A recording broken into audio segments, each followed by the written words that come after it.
அனைவருக்கும் வணக்கங்க. எல்லாரும் எப்படி இருக்கீங்க? சூப்பரா இருக்கீங்களாங்க? இன்னைக்கு இந்த வீடியோல ஒரு 1 வீக்கா நடந்தது எல்லாம் கலந்து ஒரு கலவையா போட்டிருக்கேங்க. ரொம்ப நாள் ஆச்சு வீடியோ போடாம விட்டாச்சு. அதனால மொத்தமா எடுத்த எல்லா விலாகையும் ஒரு சேர போட்டிருக்கேன். வாங்க வீடியோக்குள்ள போலாம். ஒரு 10 ப்ளவுஸ்ங்க ஆல்ட்ரேஷனுக்கு வந்திருந்துச்சு. எல்லாம் தையல் வந்து டைட் ஆயிருச்சு. அதனால பிரித்து கடைசி ஓர தையல் போட்டுத்தாங்க அப்படின்னு சொல்லி கேட்டிருந்தாங்க. அந்த ப்ளவுஸ் எல்லாமே கம்ப்ளீட்டாக அடித்து முடிச்சுட்டு அப்படியே ஒரு ஈவினிங் டைம் பழனி போயிருந்தோங்க. பழனி பார்வதிக்கு தாங்க தம்பி ஸ்கூல் முடிஞ்ச உடனே இப்போ நேராக கடைக்குள்ளே போயிட்டு சாரீ செலெக்ஷன் தாங்க. ஹஸ்பண்ட் தான். யாருக்குன்னா எங்கள் நாத்தனாருக்குங்க. தீபாவளி சீரு தாங்க. தீபாவளி சீருனா வரிசையாக தட்டு வச்சு போய் அழைக்கிறது அந்த மாதிரிலாம் இல்லைங்க. தலை தீபாவளிக்கு அப்படி பண்ணோம், அவ்வளோதான். அதுக்கப்புறம் இப்போ தீபாவளினா ஒரு பண்ட பாத்திரம், ஒரு புடவை எங்களால் முடிஞ்சது எங்கள் நாத்தனாருக்கு தீபாவளி சீர் கொடுக்குறோங்க. போன வருஷம் நாங்கள் எல்லாம் திண்டுக்கல்ல இருந்தோம். நாத்தனார் வீடும் அவங்க மாமியார் வீட்டுக்கு போயிட்டு திண்டுக்கல் வந்தாங்க. அதனால் தீபாவளி அன்னைக்கே சீர் கொடுத்தோம். ஆனால் இந்த தடவை வந்து அத்தை இங்கே இருக்கனால ஹாஸ்பிட்டல் அங்கே இங்கேயும் அலைஞ்சிட்டு இருக்கனால இப்போ ரீசெக்கப்பு ஹஸ்பண்ட் வந்து கோயம்புத்தூர் போகிறாங்க. நீ போகிறப்ப எடுத்துகிட்டு வந்து வை அப்படின்னு சொன்னாங்க. இல்லைங்க, நீங்களா வந்து பார்த்து எடுத்துக்கோங்க அப்படின்னு சொன்னேன். அதனால் சரின்ட்டு அவர் கையோடு கூட்டிகிட்டு போய், ஏன்னா அவங்க தங்கச்சிக்கு எடுக்கும் போது அது அவர் செலெக்ஷன் பண்ணி எடுக்கும் போது எங்கள் நாத்தனாருக்கு ஒரு ஹாப்பியாக இருக்கும்ல, அதனால தான் சரின்ட்டு அவரை கூப்பிட்டு போய் நீங்களே செலெக்ஷன் பண்ணுங்கள், கொஞ்சம் நேரம் டைம் ஒதுக்குவாங்க அப்படின்னு சொல்லி கடைக்கு கூட்டிகிட்டு வந்திருந்தேன். போனால் புது நீ ஒன்று பாரு அப்படின்னாரு. இல்லை எனக்கெலாம் வேண்டாங்க அப்படின்னு சொல்லிட்டு நான் உங்களுக்கு பெருசாக பொங்கலுக்கு பட்ஜெட் வச்சுருக்கேன்னு அவர்கிட்ட சொல்லிவிட்டு க்ரீன் கலர் சாரீ தாங்க எடுத்தோம். இப்போ பில் போடும் போது தம்பி வைப்பான் பாருங்கள், க்ரீன் கலர் கொடுத்தா நல்லது, இல்லாட்டி எல்லோ கொடுக்கணும். நாங்கள் சரி எல்லோவில் நிறையா இருக்குங்கிறனால க்ரீன் கலர். இப்போ இந்த டோலா சில்க்னு சொல்லிட்டு ஒன் சைடு மட்டும் பிரிண்ட்டு, உள் சைடு வந்து பிளெயினாக வர மாதிரி வந்துச்சுங்க. நல்லா இருந்துச்சு. எங்கள் நாத்தனாரும் சாரீ சூப்பராக இருக்குன்னாங்க. இப்போ அப்படியே நேராக பழனியில் எந்தெந்த கடை இருக்கோ அந்த கடையிலலாம் தையல் மிஷின் விசாரிக்க தாங்க போயிடுறது. இது பழனியில் தாமரை எலக்ட்ரிக்கல்னு சொல்லிட்டு நல்லா புது கடை தான், பிரம்மாண்டமாக வச்சுருக்காங்க. எல்லாமே இருக்குது. நீங்கள் கேட்ட ஜாக் மட்டும் இல்லைனாங்க. ஏன்னா ஜாக்குக்கு வந்து பழனியில் எங்கேயுமே வாரண்ட்டி கிடையாதுங்க. உஷா எடுத்துக்கோங்க, அது கம்பெனி ஆகிட்டோ இன்னும் எத்தனை வருஷம் ஆகி உங்களுக்கு ரிப்பேராக போனாலும் அதோட ஸ்பார்ட்ஸ் கிடைக்கும். சர்வீஸ் பண்ண டோல் ஃப்ரீ நம்பர்லேருந்தே ஆள் வந்துடுவாங்க. ஆல்வேஸ் உஷா பெஸ்ட்டு அப்படின்னு சொல்லி கடைக்காரவங்க ரெஃபர் பண்ணாங்க. உஷா எடுக்கலாமா இல்லை ஜாக்கு வெயிட் பண்ணி எடுக்கலாமான்னு ஒரே கன்ஃபியூஷனில் இன்னும் மிஷின் எடுக்கலைங்க. ஒரே ஆலோசனையில் தாங்க போயிட்டுருக்கு. இது வந்து அப்படியே அன்றைக்கி நைட் டைமுங்க. சமையல் வேலையெல்லாம் முடித்ததுக்கப்புறம் ஹேர் ஆயில் வந்து ப்ரிப்பேர் பண்ணலாம் அப்படின்ட்டுங்க. நான் மார்க்கெட்டில் வந்து ரொம்ப காசு போட்டு வாங்குறதெல்லாம் யூஸ் பண்ணுறது இல்லைங்க. கொரோனா டைம்லலாம் எல்லா மூலிகையும் அரைச்சி அந்த ஒரு பேக் போடுவேன். ஏன்னா எனக்கு ஒயிட்டு ஹேர் இருக்குங்க. எண்ணெய் காய்ச்சி நான் தேய்ச்சிட்ருப்பேன். ஆனால் இப்போ இந்த ரீசெண்ட் டைமாக இந்த 1 இயராக அந்த நிலவேம்பு பட்டை தேங்காய் எண்ணெய் வந்து நல்லா குயிக் ரிசல்ட்டும் கிடைக்கிது. அது இல்லாமல் இன்கிரியன்ஸ் ரொம்ப கம்மிங்க. இப்போ மார்க்கெட்டில் ஒரு 350 ரூபா 400 ரூபாய்க்கு வாங்குறோம்னா இதோட செலவே வந்து 170 ரூபா 180 ரூபாய்க்குள்ளேயே அடங்கிருதுங்க. நம்ம 1/2 லிட்டர் எண்ணெய் தேங்காய் எண்ணெய் செக்கில் ஆட்டின சுத்தமான எண்ணெய்ங்க. அது வேம்பாலப்பட்டை 30 கிராம் போட்டுக்கலாங்க. போட்டு ஓவர் நைட் விட்டுட்டு நல்லா ஆற வச்சு காலையில் வடிகட்டி, இதில் வந்து எந்த ஒரு ஃப்ளேவர் இருக்காது, தலைவலிக்காது, எதுவுமே இருக்காதுங்க. மைல்டான இது. இந்த எண்ணெய் யூஸ் பண்ணவும் முடியெல்லாம் வளருதுங்க. நான் கொஞ்சம் பராமரிக்கிறதுல ஒழுங்காக சிக்கெடுக்க மாட்டேன், கொண்டே போட்டே சுற்றுவேன். ஒயிட்டு ஹேரே இருக்குங்க. இருந்தாலும் கடையில் வந்து நம்ம காஸ்ட்லியாக ஹேர் ஆயில் வாங்கி யூஸ் பண்ணுறதோட நம்ம வீட்டிலே செஞ்சது, அதுவும் ஒரே இன்கிரியன்ஸ். இது கூட வேணால் வெட்டி வேர்லாம் போட்டுக்கலாங்க. நான் அதெல்லாம் போடலைங்க. இந்த ஹேர் ஆயிலே எனக்கு ஏர் க்ரோத்லாம் இருக்குங்க. அப்பப்போ முடி லைட்டாக கட் பண்ணி விட்டுக்குவேன். நல்லா இருக்குது. சரி, வெறும் தேங்காய் எண்ணெயாக தேய்க்கிறதுக்கு ஒரு சத்து கொடுத்த மாதிரி இந்த நிலவேம்பு பட்டை இந்த ஹேர் ஆயில் போட்டு இப்போ நான் யூஸ் பண்ணிகிட்ருக்கேங்க. ஒரு இடையில ஒரு 3 மாதம் கேப்பு விட்டுட்டு எண்ணெய் காய்ச்சாமல் விட்டுட்டேன். சரி, இப்போ வீட்டில் தானே இருக்கோன்னு சொல்லிட்டு அந்த எண்ணெயை ப்ரிப்பேர் பண்ணி வச்சுட்டு அன்றைக்கி நைட்டே ஹஸ்பண்டோட வெளியில் இப்போ எங்கே போகிறோம் நாங்கள் ஸ்வீட் வாங்குறதுக்குங்க. சரி, தீபாவளிக்கு ஒரு கிஃப்ட்டு மாதிரி ஹஸ்பண்ட் வந்து ஏற்கனவே ரெடி பண்ணி வச்சுருக்காருங்க. தீபாவளிக்கு பசங்களுக்கெல்லாம் சம்பளம் போனஸ்லாம் போட்டாங்க. அது கூட ஒரு கிஃப்ட்டும் கொடுத்தாங்க. அப்போதைக்கு எங்கள் நாத்தனாருக்கும் ஒரு கிஃப்ட் வாங்கி கடையிலே அதை பேக் பண்ணி எடுத்து வச்சுட்டாராங்களா. சரி, இப்போ புடவையும் வாங்க வச்சா அதனால் கூட வந்து ஒரு ஸ்வீட் மாதிரி கொடுத்துர்லாம் அப்படிங்கிறனால கடையில் வந்து ஸ்நாக்ஸ் தாங்க பார்த்துட்டு டேஸ்ட் பண்ணி பார்த்துட்டு எது நல்லாயிருக்கும் அப்படிங்கிற மாதிரி பார்த்து வாங்கிட்டு இருக்காங்க. அப்படியே ஈவினிங் டைமு அடுத்த நாள் காலையில் வந்து கோயம்புத்தூர் போகிறாங்கங்க. அதனால் செக் பண்ணிவிட்டு, ஏன்னா எங்கள் நாத்தனார் பசங்களாம் ரொம்ப சாஃப்டாக தான் சாப்பிடுவாங்க. ரொம்ப ஹார்டாக இருந்தால் சாப்பிட மாட்டாங்கங்க. அதனால் சரின்ட்டு பார்த்து ஸ்வீட் எல்லாம் வாங்கிட்டு இப்போ வஜ்ஜுக்குட்டி தான் அதை ஒன்று ஒன்றா எடுத்து பேக் பண்ணுறாங்க. ஏன்னா வஜ்ஜுக்குட்டிக்கு இதெல்லாம் சொல்லியும் கொடுக்கணும், அவங்கள ஈடுபடவும் வைக்கணுங்க. ஏன்னா நாளைக்கு வஜ்ஜுக்குட்டிக்கு 2 சிஸ்டர் இருக்காங்க. தம்பினால் முடிஞ்சது அந்த சிஸ்டருக்கு செய்யணுங்கிற மாதிரி இது அத்தைக்குடா அப்படின்னு சொல்லி இது அப்பாவோட தங்கச்சிக்குடா அப்படிங்கிற மாதிரி சொல்லி தம்பி எல்லாம் பேக் பண்ணிகிட்டு இருக்காங்க. அடுத்த நாள் காலையில் வந்து அத்தைக்கு வெறும் முருங்கைக்கீரை சூப் மட்டும் வச்சு கொடுத்து ஹாஸ்பிட்டல் வந்து கிளம்பிட்டாங்கங்க. 7 மணிக்கு கிளம்புனாங்க. அப்போ தான் அங்கே போயிட்டு 2-3 பக்கம் செக்கப் இருக்கனால இயர்லியாகவே கிளம்பிட்டாங்கங்க. அப்புறம் நானும் டீ போட்டு குடிச்சிட்டு அவங்களும் கிளம்பிட்டாங்கங்க. என் உடன்பிறப்பே 2 லைன் பார்ப்போமாங்க. எனக்கு ஏதேனும் என்றால் கை கொடுப்பதற்கும், என் பிள்ளைகளுக்கு ஏதேனும் விசேஷம் என்றால் மடி கொடுப்பதற்கும் தாய் வழி வந்த உறவே, என் உடன்பிறப்பே, என் பிள்ளைகளுக்கு என்றும் தாய்மாமனே. 2 லைன் பார்த்தாச்சாங்க. அன்றைக்கி ஃபுல் டே வந்து நானும் வஜ்ஜுக்குட்டிங்கிறனால ரொம்ப நாள் கிருமிச்சு குஸ்கா செஞ்சு உருளைக்கிழங்கு வறுவல் வச்சு தம்பிக்கு லன்ச் பாக்ஸும் போட்டு நானும் சாப்பிட்டு தம்பியும் கிளப்பி ஸ்கூலில் விட்டுட்டு ரிட்டன் வீட்டுக்கு வந்து வீட்டு வேலையெல்லாம் கம்ப்ளீட்டாக முடிச்சுட்டு ஒரு மணி போல் கடைக்கு தாங்க கிளம்பியிருந்தேன். ஒரு பயங்கரமான ட்ரெஸ்ஸு ஆல்ட்ரேஷனுக்கு வந்திருக்குங்க. அதை பூரா கம்ப்ளீட்டாக பிரித்து மறுபடியும் ஆல்ட்ரு பண்ணணும். அது கடையில் போய் தைச்சோம்னா அங்கே எல்லோரும் இருப்பாங்க, கலகலன்னு பேசிக்கிட்டு ஜாலியாக இருக்கும். எனக்கும் வந்து தைக்கிறோங்கிற ஒரு சலுப்பு இருக்காது. டவுட்னா அக்காட்ட ஏதாச்சும் கேட்டுக்கலாம். ஏன்னா அப்படிப்பட்ட ட்ரெஸ் தாங்க இன்றைக்கி வந்து ஆல்ட்ரேஷன் பண்ண போகிறோம். அக்கா இருந்துக்கிட்டு உனக்கு இப்படி தான் வருமா ட்ரெஸ், எப்போ பார்த்தாலும் சிக்கலான வேலையே கொண்டு வரையா அப்படின்ற மாதிரி கேட்டாங்க. இங்கே பாருங்களேன், பைக்கில் உட்காந்து போகும்போது சைலன்சரில் வந்து நல்லா பட்டு அந்த இடம் பூரா வெந்து போய் இந்த ஹிப் சைஸு அந்த ஃபில்டர் ஜாயிண்ட்டு கிட்ட ஓவர்லாக் கிட்ட எல்லாமே பிடுங்கிருச்சுங்க. இப்போ இந்த ட்ரெஸ் வந்து இப்படி தான் இருக்குது. இதை பூரா அக்கு வேற ஆணி வேற எல்லாம் கம்ப்ளீட்டாக இப்போ நம்ம பிரிக்க போகிறோங்க. ஏன்னா பிரித்தா மட்டும்தான் கட் பண்ணி அடிக்க முடியும். அக்கா நான் அப்படியே ஏதாச்சும் ஆல்ட்ரு பண்ண முடியுமான்னு கேட்டேன். அதுக்கெலாம் வாய்ப்பே இல்லை ராஜா, நீ கம்ப்ளீட்டாக லைனிங் தனியாக மெயின் பீஸ் தனியாக எல்லாமே தனித்தனியாக எடுத்துரு அப்படின்னு சொன்னாங்கங்க. எடுத்துகிட்டு அந்த பொசுங்கின பகுதியை கட் பண்ணி அதுக்கப்புறம் 2யும் ஜாயிண்ட் போட்டு அதுக்கப்புறம் ஃபில்ஸ் வச்சு இது ஒரு ஃபுல் லாங் மேக்ஸே தைச்சிடலாங்க. அவ்வளோ வேலை பயங்கரமாக இழுத்துருச்சு. ஏன்னா ஆல்ட்ரேஷன் ஒர்க்குனாவே தெரியும் பயங்கரமான வேலைன்ட்டு. அன்றைக்கி பிரித்து மட்டும்தாங்க வச்சேன். அதுக்குள்ளே ஃபோன், மாமனார் வீட்டுக்கு வந்திருக்காருப்பா, சீக்கிரம் சாவி எடுத்துகிட்டு வீட்டுக்கு போன்னு சொல்லிட்டு, எப்படியும் தம்பியை கூட்டிகிட்டு தானேங்க போகணும் அப்படின்னு சொல்லிட்டு தம்பியை நேராக ஸ்கூலுக்கு போயிட்டு கூட்டிகிட்டு நேராக வீட்டுலாம் வந்து வண்டி நின்றுச்சுங்க.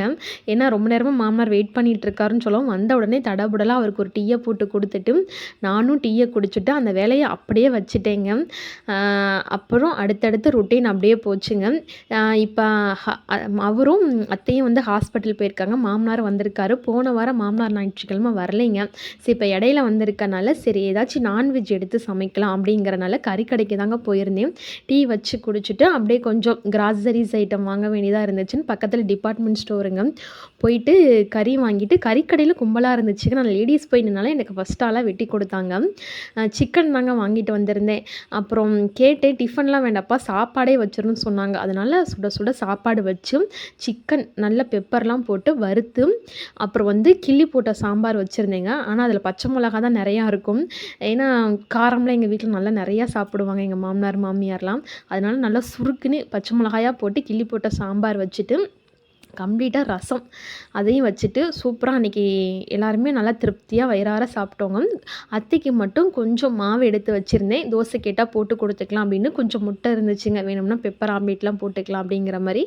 அன்றைக்கி ஃபேமிலியாக உட்காந்து ஞாயிற்றுக்கிழமை மாமனார் சண்டே வராதனால டக்குன்னு ஏதாச்சும் செய்யலாம் அப்படிங்கிற மாதிரி அன்றைக்கி நைட்டு டின்னர் வந்து சூப்பராக செஞ்சு முடிச்சுட்டு எல்லாம் ரெடி பண்ணி வலிமேல் விழி வைத்து காத்து கொண்டு இருந்தேன். ஒரு 10:30 மணிக்கு தான் வந்திருந்தாங்க.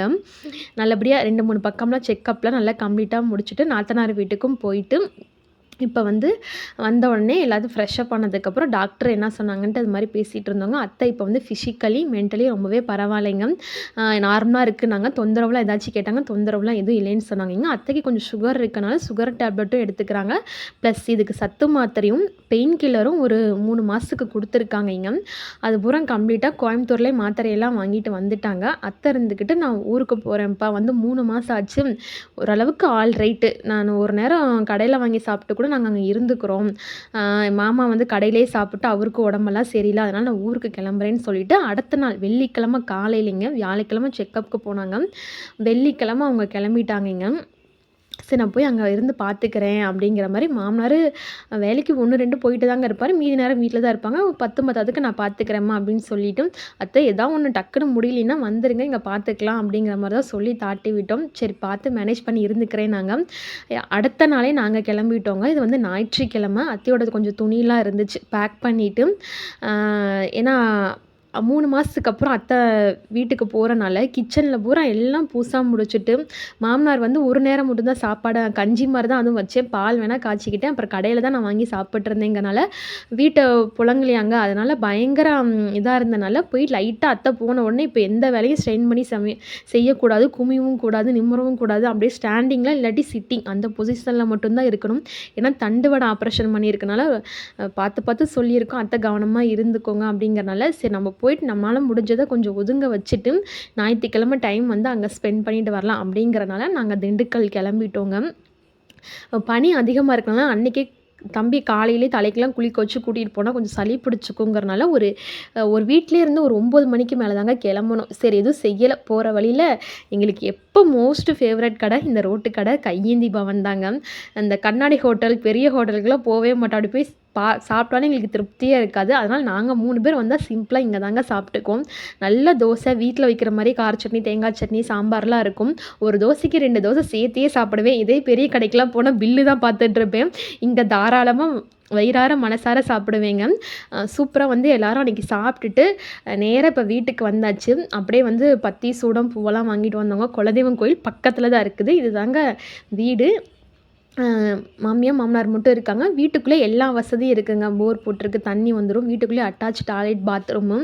அதனால் வந்து பக்கத்திலே அங்கே முன்னாடியே கிச்சனு ஹால் எல்லாம் அந்த ஒரு ரூமுக்குள்ளே அடங்கிட்டனால நான் பார்த்துக்கிறேன் அப்படின்னு சொன்னாங்க. அத்தை காலையில் டிஃபன் வாங்கி சாப்பிட்ருப்பாங்கன்றக்கும் கறியெல்லாம் எடுத்து வச்சுருந்தாங்க. போன உடனே நம்ம வேலையை ஸ்டார்ட் பண்ணியாச்சுங்க. அதுக்கு முன்னாடி டீ போட்டு குடிச்சிட்டு கரெக்டாக மணி 11 மணிக்கு டீ போட வந்தாச்சு. அத்தை பொக்குன்னு இருக்குது, இப்போ டைமுக்கு டீ கொடுக்க ஆள் இல்லை, சூப் கொடுக்க ஆள் இல்லை, நானே எந்திரிச்சு போட கஷ்டமாக இருக்குது அப்படின்னாங்க. ஒன்றும் பிரச்சனை இல்லை தான், பழனி வாங்க நான் பார்த்துக்கிறேன் அப்படின்னு. சரி பார்ப்போம், ஒரு 10 நாள் இருந்து பார்த்துட்டு வரேம்மா அப்படிங்கிற மாதிரி சொன்னாங்க. இப்போ நேராக குலதெய்வம் கோயிலுக்கு வந்து சாமி தாங்க கும்பிட்டுருக்கோம். ஏன்னா 3 மாதத்துக்கு முன்னாடி அத்தையை ஹாஸ்பிட்டலில் சேர்த்தும் போது யாருக்குமே வந்து நிம்மதியே இல்லை. எப்படி அத்தை நல்ல முறையாக வந்துடுவாங்களா என்னங்கிற மாதிரி ஏகப்பட்ட கேள்வி. ஏன்னா எல்லா பக்கமும் பார்த்தாச்சு. ஃபைனலாக தான் எம்ஆர்ஐ பார்த்து அந்த ஸ்கேனில் கண்டுபிடிச்சி அத்தைக்கு வந்து சர்ஜரி பண்ணுச்சுங்க. அதனால் வந்து குலதெய்வம் கோயிலுக்கு நன்றி சொல்லிடலாம் அப்படிங்கிறனால இப்போ தான் வர முடிஞ்சிச்சு. தீபாவளிக்கு வர முடியல இல்லைங்க. அதனால் வந்து விளக்கு பொருத்தி நல்லா திருப்தியாக வரும்போது பூவெல்லாம் வாங்கிட்டு வந்தேன். அம்மனுக்கு என் கையார போட்டு நல்லபடியாக சாமிலாம் கும்பிட்டுட்டு அப்போ தான் ஒரு ஃபுல் வைப்ரேஷனே வந்துச்சுங்க. இதுதான் குலதெய்வம் கோயில். சூப்பராக சாமி கும்பிட்டு முடித்த உடனே அப்படியே ரிலாக்ஸாக அங்கே சாஞ்சு படுத்துட்டு எல்லாம் கலகலன்னு பேசிகிட்டு இருந்தோம். மறுபடியும் இந்த இடத்துல இந்த சந்தோஷம் திரும்ப வருமா அப்படிங்கிற மாதிரி ஒரு கேள்விக்குறியாக தாங்க இருந்துச்சு. நல்லபடியாக கொண்டு வந்த அந்த கடவுளுக்கு ஒரு நன்றியை சொல்லிவிட்டு சூப்பராக ஞாயிற்றுக்கிழமை அங்கே டே வந்து ஹாப்பியாக ஸ்டார்ட் ஆச்சுங்க. அப்புறம் அத்தை முதலே கறிலாம் எடுத்து வச்சுட்டாங்க. நாட்டுக்கோழியும் மாமாவுக்கு வந்து கொத்துக்கறியும் எடுத்து வச்சுருந்தாங்க.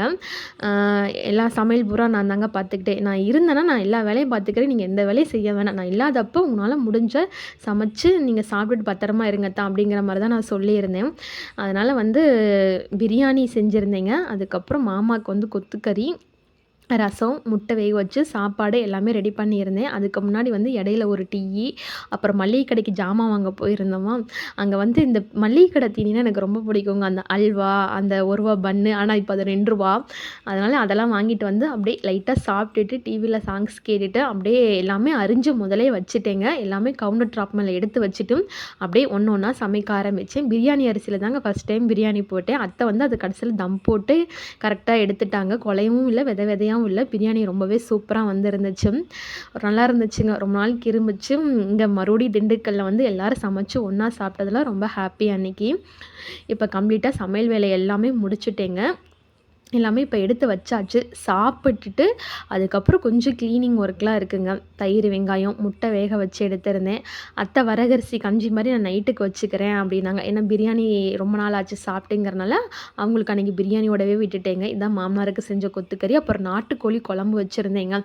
அத்தை சின்ன வெங்காயம் முதலே உளிச்சு வச்சுருந்தாங்க. அதனால் வெங்காயம் உளிச்சு ரெடியாக வச்சுருந்தாவே சமையல் வந்து டக்கு டக்குன்னு முடிஞ்சிருங்க. அப்புறம் கொஞ்சம் போல் ரசம் மட்டும் வச்சுட்டேன். சாப்பிட்டது மதியம் எல்லாரும் திருப்தியாக சாப்பிட்டது போக மீதி இருந்ததெல்லாம் நைட்டு பழனிக்கு எங்கள் 3 பேர்த்துக்கும் டிஃபனில் பார்சல் பண்ணி எடுத்துகிட்டு வந்து நைட்டு அதோடவே விட்டுட்டோங்க.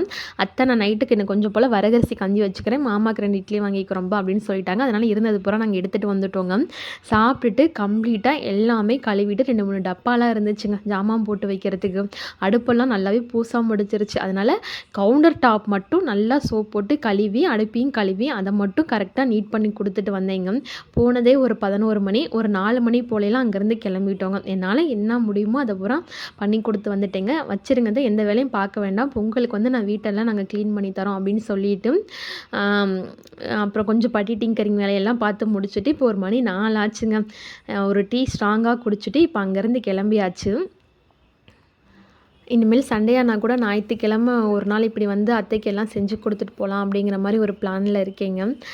பார்ப்போம் எப்படி வர நாட்கள் போகுது அப்படின்ட்டு. வண்டியிலேருந்து ஏறி கிளம்பும் போது என் கையில் இருந்த வளையல் ஒன்று உடஞ்சிருச்சுங்க. அப்புறம் வீட்டில் அத்தை அந்த கண்ணாடி வளையல் வச்சுருந்தாங்க.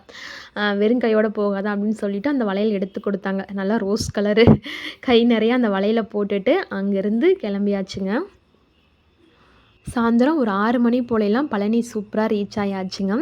இது அடுத்த நாள் திங்கட்கிழமைங்க. எப்பவும் போல் தம்பியை ஸ்கூலில் விட்டுட்டு வீட்டு வேலையெல்லாம் முடிச்சுட்டு ஒரு 2 மணி போல் கடைக்கு கிளம்பி போயிருந்தேங்க. டாப்பாக பிரித்து போட்டேன் பார்த்தீங்களா, அந்த லாங் மேக்ஸி அதெல்லாம் இப்போ ஜாயிண்ட் போடலான் தான் வந்திருந்தேன்.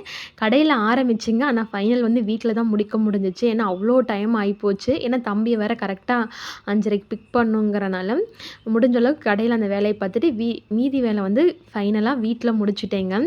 இப்போ பாருங்க அந்த பொசுங்கினது அந்த மேலே பிரிஞ்சது எதுவுமே சூப்பராக வந்து இந்த மேக்ஸியை வந்து ரெடி பண்ணியாச்சுங்க. பண்ணதுக்கப்புறம் அவுட்புட் வந்து ரொம்ப சூப்பராக வந்து இருந்துச்சு. இது வந்து வரலட்சுமி நோம்பிக்கு யாரோ கொடுத்த சாரீ அதில் தைச்சேன்ப்பா, இல்லாட்டி கூட நான் ஆல்ட்ரேஷனுக்கு கொடுக்க மாட்டேன், அதனால் என்ன முடியுமோ நீ ரெடி பண்ணி கொடுனாங்க. ஆனால் கண்டிப்பாக இப்போ புதுசாக தைச்ச மாதிரி கெவுன் வந்து சூப்பராக ரெடி ஆயிடுச்சுங்க. அந்த பொண்ணுக்கு இது ஃபேவரட் ட்ரெஸ் வேறு அப்படின்னு சொன்னாங்க. அதனால் சலுப்பாக்காமல் எல்லாம் கம்ப்ளீட்டாக பிரித்து மறுபடியும் இருந்து சூப்பராக ரெடி பண்ணியாச்சுங்க. இந்த வீடியோ உங்களுக்கு பிடிச்சிருந்தா மறக்காமல் லைக் பண்ணுங்கள், ஷேர் பண்ணுங்கள், கமெண்ட் பண்ணுங்கள், சப்ஸ்கிரைப் பண்ண மறந்துடாதீங்க. நன்றி.